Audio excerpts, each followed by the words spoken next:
My name is Daniel Schwartz. I'm the author of offgridpermaculture.com, which may not seem directly related to this topic, but there is a really interesting connection because both going off-grid and getting out of a religion is about looking into how we believe internally, and specifically limiting beliefs.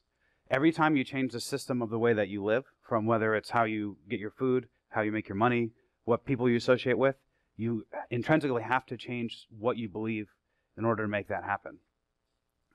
And that is limiting beliefs. So what is a limiting belief? You're probably heard of this before. Maybe you have, maybe you haven't. I'm going to cover the whole spectrum as much as I can. But, if you watch Tony Robbins stuff, the business type people, the spiritual gurus, nowadays everyone's talking about limiting beliefs.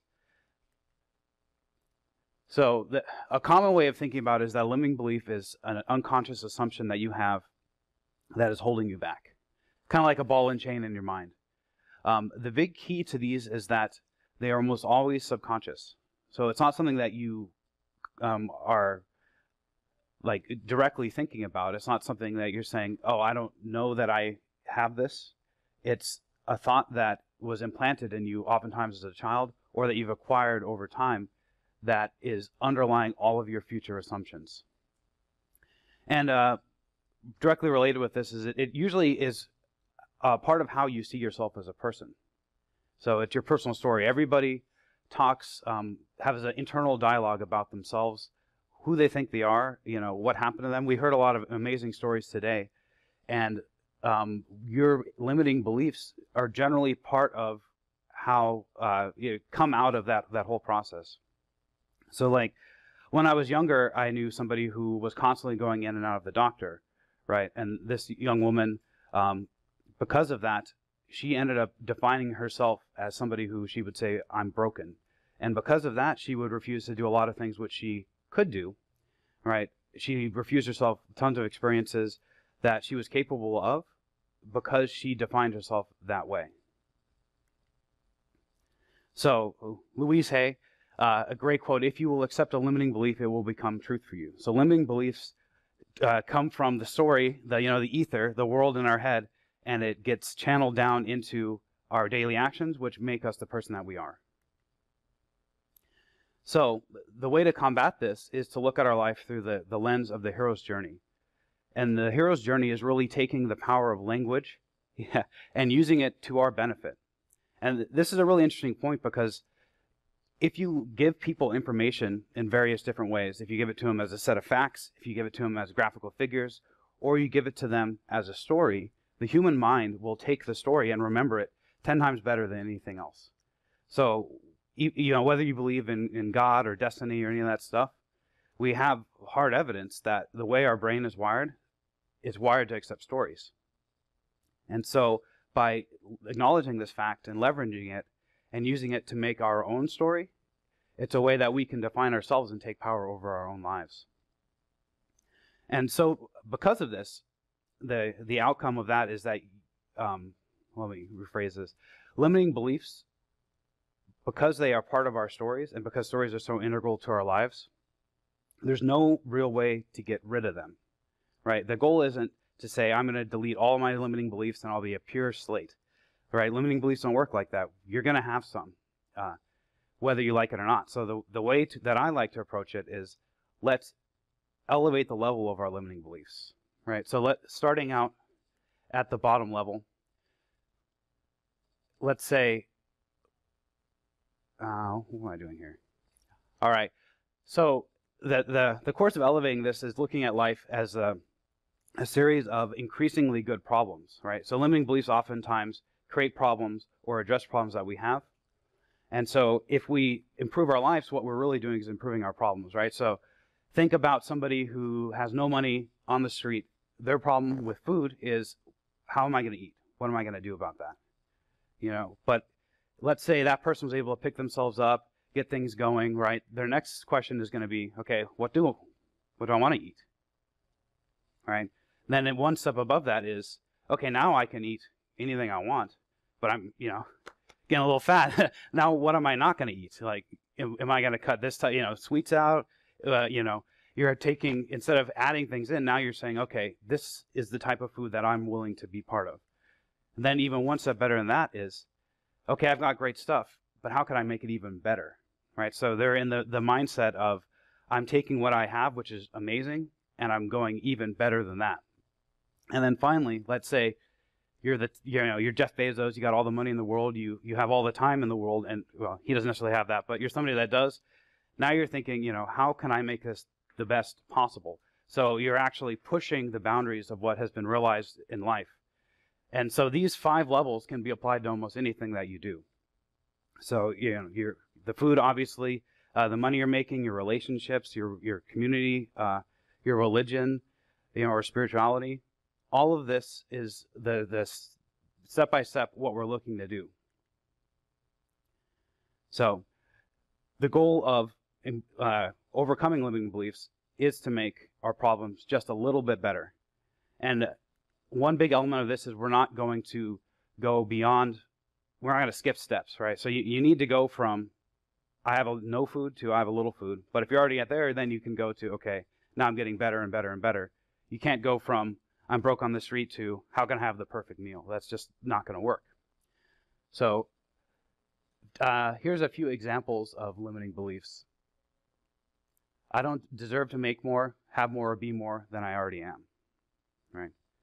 So I forgot to mention this at the beginning, but I consider this to be kind of an interactive session. So if you guys have questions or think of anything and would like to bring that up, feel free to interrupt or raise your hand or to say it out as it comes up, because that makes it better for everybody. So another example of limiting beliefs, people will judge me if I do this. So I think this comes up a lot in religion, because religion is all about using, not all about, but it's frequently arranged in a way that they use the community to pressure people to do what they want. And people pressure people by judging them. Yeah, stream's working. Good. Next, good people don't do this. So I'm sure everybody, we heard tons of examples of this today, and I'm sure everyone's seen that in your life. But this comes up particularly strongly when they use it to leverage your activity away from something that would make your life better, right? So good people don't, ask for money or ask for a raise or whatever it is. Good people don't say things in public, talk about limiting beliefs in public. Like, it can hurt you in various ways. It isn't possible to. So you get this all the time, especially if you're looking to do permaculture stuff like I do, right? It's not possible to grow your own food. It's not possible to live without power, or live without being on a public water system, right? And this is particularly pervasive because it comes from people that care about you. Like, it often comes from parents, or it comes from, people that you're in a close relationship with, or children if you have those. They have a limiting belief of fear about it, and they're trying to transmit that onto you. And so leaving a religion, you're definitely going to encounter that. It's too dangerous. So this is very similar to it's not possible to, except, yeah, it may be possible to, but also you're going to be hurt if you do this, right? It's too dangerous to go travel to India. It's too dangerous to date people online that you haven't met before. Yeah, it can be. Yeah. So the interesting part of that is the too dangerous, the TOO, right? There are plenty of dangers in life, and we do need to realize that. But is it not worth it? And that's the question. And by realizing that these limiting beliefs are things that we have, then we can actually analyze it, right? Because the limiting beliefs are not in our intellectual mind, they're subconscious. So if you're making a decision that something's too dangerous with your instinct, it may be wrong. And you may be missing out on your soulmate because of that. So and we'll get into this a lot more, so I won't belabor it there. Because the next topic is finding your limiting beliefs, right? So limiting beliefs, as I mentioned, are subconscious. They're very difficult to find. And oftentimes, they're hidden in plain sight. So you're acting them out all the time. Things you say are potentially demonstrating them. But almost all the time, if you have a limiting belief, unless you worked to find it, you don't know what it is. Or, everyone has limiting beliefs, let's say that. So unless you work to find them, you don't know what they are. And oftentimes, interestingly enough, when people first discover their limiting beliefs, they'll say, no, I don't believe that. But then if you show them, okay, well, you did this, you said that, and then after a time they can go, oh yeah, I may not intellectually believe it, but emotionally I do. And I've been acting and setting my life in a way that that's the case. So they may seem obviously false to the rational mind, and they're often masked by rationalization. So when people do have limiting beliefs, they're not conscious of them, but as they start acting it out, they'll think of reasons why they should do that, right? So let's think of something. Anybody have an example of something that they'd like to bring up, limiting belief that they've seen or have seen in their life? Yeah.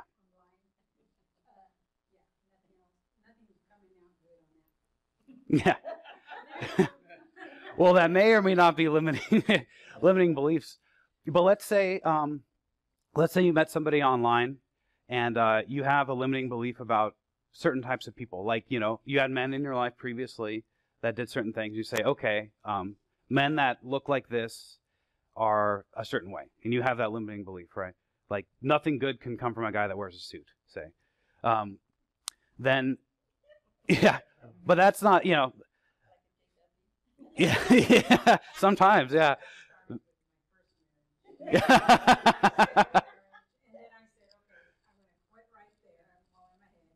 Mm-hmm. Well, see, that's a great example because there is no real relationship between people who wear a suit and their personality. No, they may be a great guy and wear a suit. They may not be a great guy, but because of how our irrational aspects work, it tries to find patterns. And if it found that pattern erroneously, you may meet a guy and instantly not like him because he has a suit. Not you, a person, and then the rationalization aspect of it is you will later, not you necessarily, but a person will later go and say, okay, well, I didn't like him because this, he said this and the way he looked and but that's not really why you didn't like him. It was the limiting belief that you may have had when you first met him. And so in order to get down to limiting beliefs, we often have to undo the rationalization that we've, because of this, because of that, because of this, therefore I don't like him. But really, it links all the way back to the limiting belief. So walking step by step back is a key element to finding limiting beliefs. And then often our emotions, like I mentioned there too, our emotions often will play a role in it. So if you have a limiting belief, it comes from the emotional center of the brain and the other thinking elements of the physiology. So you'll have emotions around it that also need to be stripped before you can get to that point. So now I'm going to go into a few different ways that you can use to find limiting beliefs. And one is journaling. And there's quite a few different methods that you can use for journaling. Journaling is great because it one gives you a record of what you've gone through, and it gives you a safe place to. It's as if you were talking to somebody else because you have to formulate your thoughts into complete sentences and to words. But then you can close it up, lock it up, burn the page, and nobody need to know about it. If it gives you that security. So one method you've probably never heard of, which is one of my favorites, is called the white and black astral mirrors. It's a little bit of a fanciful name, but basically the idea of this is you find your limiting beliefs by looking at your personality and trying to sit there objectively. So you sit there, take a few breaths, get a blank page, and then think about yourself. Think about experiences you've been in, and try to list 10, between 10 and 100, 100 is better, faults that you've seen in yourself. Completely non-judgmentally, to say, okay, I get angry sometimes, or sometimes I'm a little irrational about certain things, or I'm a little slow, or lazy sometimes, and as detailed and as specific as you can be, more the better. Then do the same thing for your good points. So the things that you are good at, okay, I'll tell the truth when other people won't, or I'm there for people when they ask. Do an equal number of those, because you need to look not only the bad in yourself, but the good. And limiting beliefs also cause you to have good aspects of your personality. And then put it away for a week, when you get done with those, or a couple weeks. Pull it out later, look at them again. And then if you think of any more, write a few more. Bullet that list, and that is your groundwork for finding your limiting beliefs. And it's amazing what will come out of this, just putting the time in. Just say, okay, I don't care what comes out. I'm just going to write the first 100 things that come to my mind, and as long as it takes. It's a great technique. This is another one. It comes from a number of different traditions, but basically just, kind of like journaling, but just at the end of each day, think or write down in reverse time what happened to you that day. So, okay, right before bed, I brushed my teeth, I talked to whoever, I got home from work, back, and changing the time actually really helps you look at it with detachment, because it's no longer really a coherent story because it's backwards. So that's a really great way to see and remember things that you've done throughout the day that you might have completely forgotten. And then you look at it and go, oh, why did I act that way when that person said this? Or, why did I feel this way? Or, why did I turn left at that street and feel uncomfortable? Very interesting way to do it, yeah. I'd like to go on these more, but I'm going to try to get near the end as quickly as possible. So self-Socratic method, I love this. So Socrates was a teacher, of course, in ancient Greece, and one of his big things was asking questions. So he'd never teach by telling. He would only ask people questions about what they believed until they themselves got to the answer that he was hoping they would get. And so you can do that to yourself. So you can say, whatever you're thinking of at the time, the first thing that comes to your mind when you sit down, I'm so mad at James. And you go, okay, well, why am I mad at James? And then, well, because he said this. And then you ask, well, why would he say that? And then keep going. The first question that pops in your mind and then the first answer, and just build a chain. Just say, I'm going to do half a page of that or a page of that. It goes very quickly, and you find yourself coming to really interesting places. Oftentimes, that lead to limiting beliefs. Interviews with yourself, another very interesting one. This is a little bit of kind of like a self-meditation, but basically, imagine yourself either as a child, like 10-year-old self, say, or 5 years in the future as somebody that's accomplished what you're looking to accomplish, and then imagine the dialogue between those people. So what would your child self say about what you're doing now? What would your future self, the successful, supermodel that you've become in 5 years, or dreaming of being, what would they say about what you're doing now? That's a really interesting way to find the differences between what you imagine yourself to be and also what you used to be and what you are now. Self-authoring. So if all this, I find that it works really well to do your own thing. I'm not really a big fan of specific questions, because usually molding the system to your personality as you go and figuring out what works for you is far more effective. But there is an online system called the self-authoring program made by a bunch of Harvard professors, I believe. And it was designed for businesses, but they have a personal version, and it basically just goes you step by step through a lot of this kind of stuff. And it really is an amazing way to get started. So if you're somebody that wants to have, it's formatted as a web page, and you start the program and it asks you a question, and then you fill out below it on the web page, and you click next, and depending on what you do, it asks you a different question, and so on and so forth. And there's different modules. They're a couple hours each, I think. And so that's a great thing to get started if you're uncomfortable doing the stuff where you start with a blank piece of paper. You want somebody to give you questions. I highly recommend that program. Ben Franklin, this is a little involved, I won't get into too much, but basically Ben Franklin used to carry a book with him all the time, and he would actually rate himself on 12 different aspects of his personality every day. And these are kind of like goals. So he would set goals for himself and then say, okay, how well did I, embody these virtues that he set for himself throughout the day. So meditation methods. Meditation isn't necessarily a religious thing. In fact, all religions have used meditation in certain ways. They call it different things. So I've got a couple of different methods that come from a variety of different sources. One is the tantric method, which is not necessarily a sexual one. That's kind of the connotation that we have in our culture. But there's a really interesting part of their meditation teaching where they actually try to leverage the emotions that come up in daily life.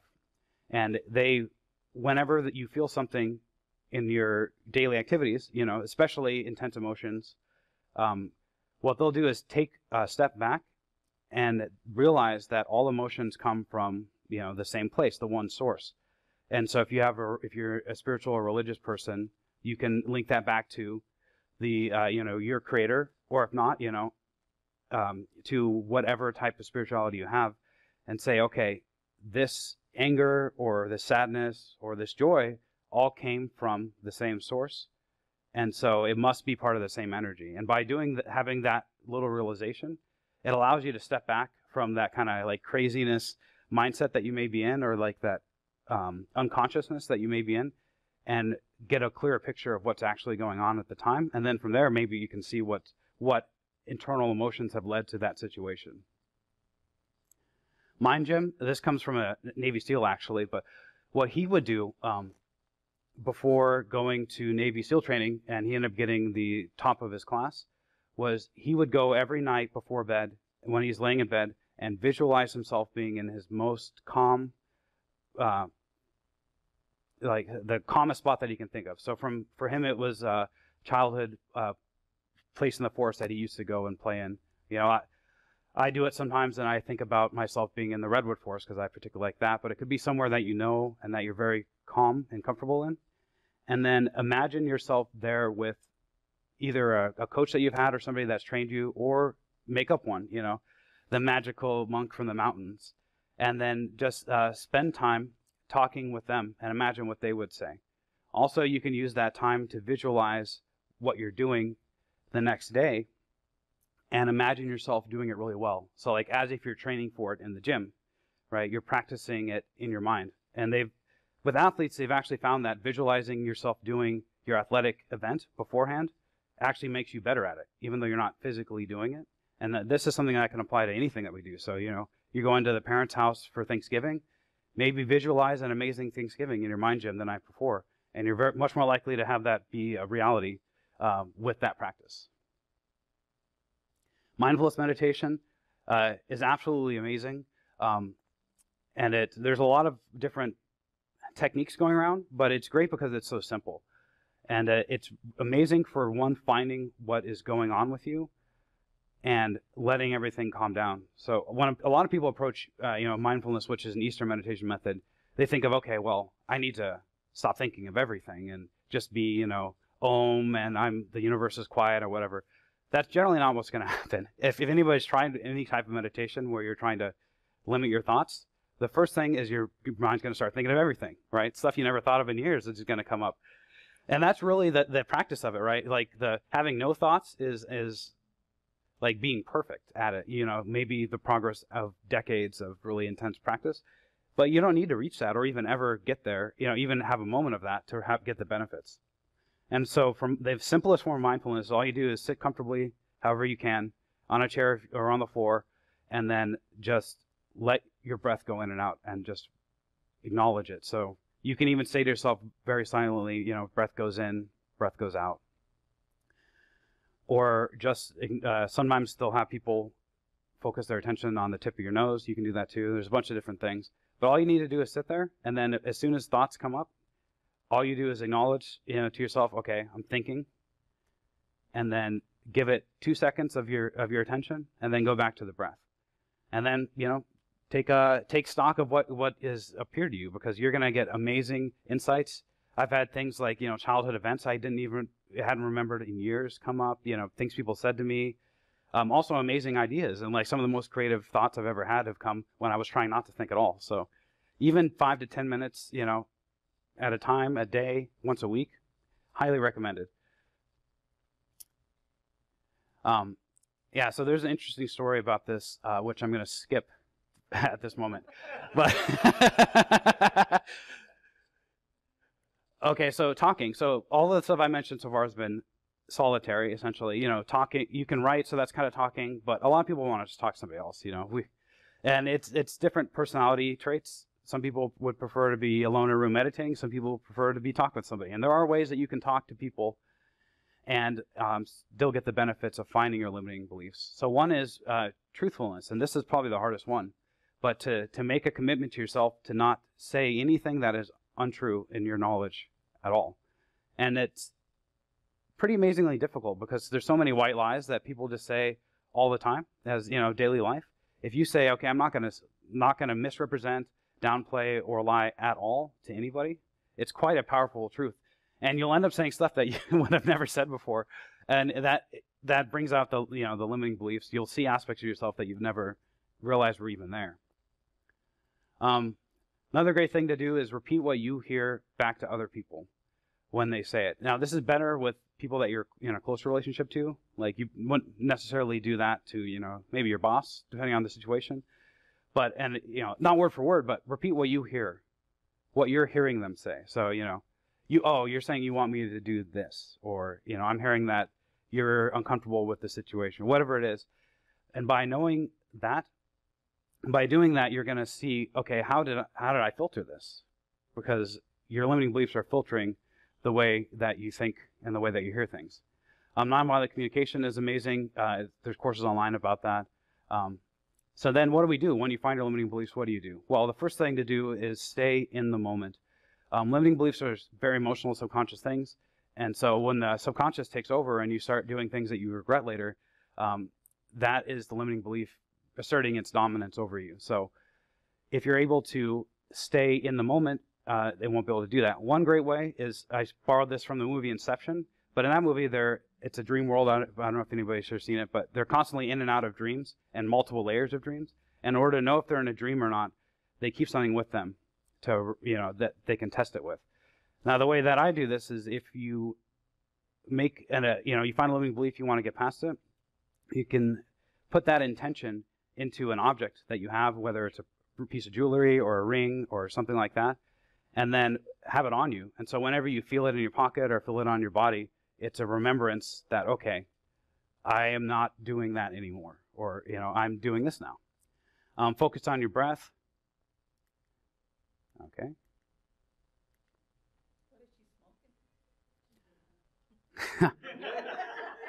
I hope not. It's apparently bad for you now. And that one got me. So, yeah, that's pretty good. Next thing to do is to challenge yourself to be in new situations. So oftentimes we get in a rut where we're just doing the same thing over and over again, and limiting beliefs, they build on themselves. The more energy you put into them, the harder they are to get rid of. And, obviously getting out of a religion or changing your whole community, that's a big challenge, but you don't necessarily need to go whole hog right away. And it can be little things. So it's really important that we take time to make new experiences and to get out of the rut of what we've done before. And one important way to do that is to make life a game. So if we get too serious about everything, we're not interested in, the joy of finding new experiences. We're not interested in trying something that may or may not work out, because, well, what if we're a failure? What if we're a failure at it? What if it's a game? I'm going to try this. We'll see what comes out of it. And then you have so much more opportunity to do amazing new things. So by doing this, we need to seek out our boundaries and try to, okay, where am I uncomfortable? Try to find the edge of that, go to the edge of it, and then see if you can push it just a little more. And once a year, it's amazing practice to try to find something that pushes you beyond what you thought was possible, whether it's an event or, a course, or even if it's just a personal thing, like I'm going to run a marathon, or maybe you're not a marathon person, maybe it's a half marathon, maybe it's, a 1 miler, or, walk for an hour. Whatever, it doesn't matter what it is, as long as it's something you didn't think was possible before. What is this? Yeah, and so pushing yourself in both mental, physical, and emotional realm is extremely important. So goals. Goals are a big way that people generally approach this.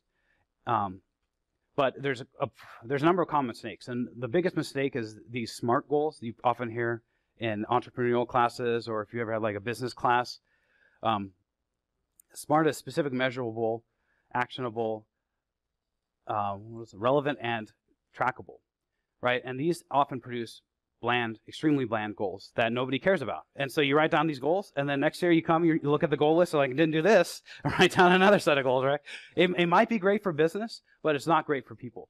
And what goals should actually be doing is every day you should look at this goal, and it should inspire you to take action. So if your goal isn't doing that, you've set really bad goals. And the big thing that people need to do is dream bigger, right? So it doesn't really matter if you reach the goal, because it's a direction, right? So if you dream big enough to where you're excited about it and it's something you want to do, that is the key factor in making a goal successful. So you're looking for gut feelings. You're looking for goals for today, so something that motivates you today. And but still allows you time to grow in baby steps, because nobody's going to jump from, couch to marathon. They're going to go, you need to go, step by step by step. Positive self-talk is huge. Wish I'd make these transitions faster. So everybody has multiple personalities in their head, right? If you listen to yourself, especially with the meditation, but even just day to day, you've got your devil on one shoulder and your angel on the other, and then other people, schizophrenics, and just all kinds of people in there doing crazy stuff. And it's important to acknowledge that, okay, there's more than one Daniel, there's more than one me, and I need to listen to the ones that are going to get me where I want to go.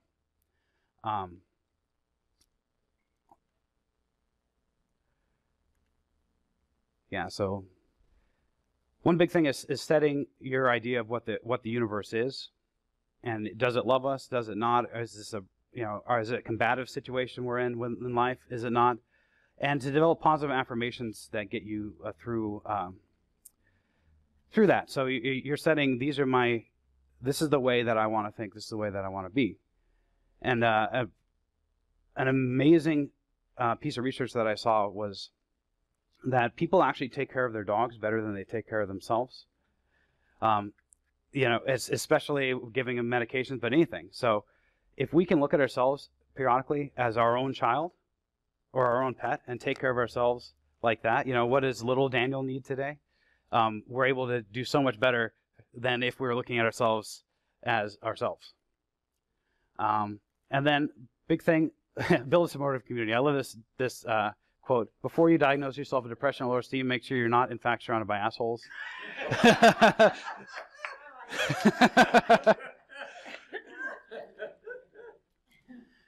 So developing, getting good people around you. It's number one thing, tell people what you're about, right? Because you can't attract people that are like you if nobody knows who you are.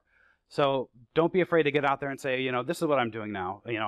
I'm leaving this community, I'm going to that community, or these are things that I love to do and think about. Take what other people say to you as a grain of salt, right? People love you, but sometimes their limiting beliefs are getting in the way. And so if you follow all of their advice, you're going to end up being like them, and that may not be what you want, especially if they're parents. Find a purpose.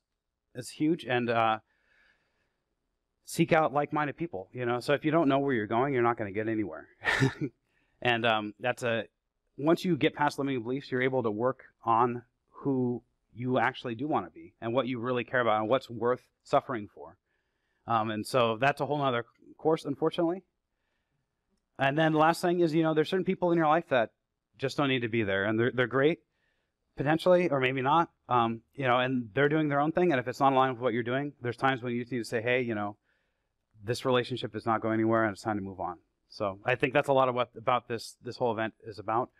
And so writing our own story, and this is basically what I was talking about before, especially with emotions, you can't just jump up the spectrum, right? So if you're in a fearful state, you're leaving, you don't know what people are doing, you need to work up to desire, then anger, pride, all the way up. You can't go straight to peace or joy.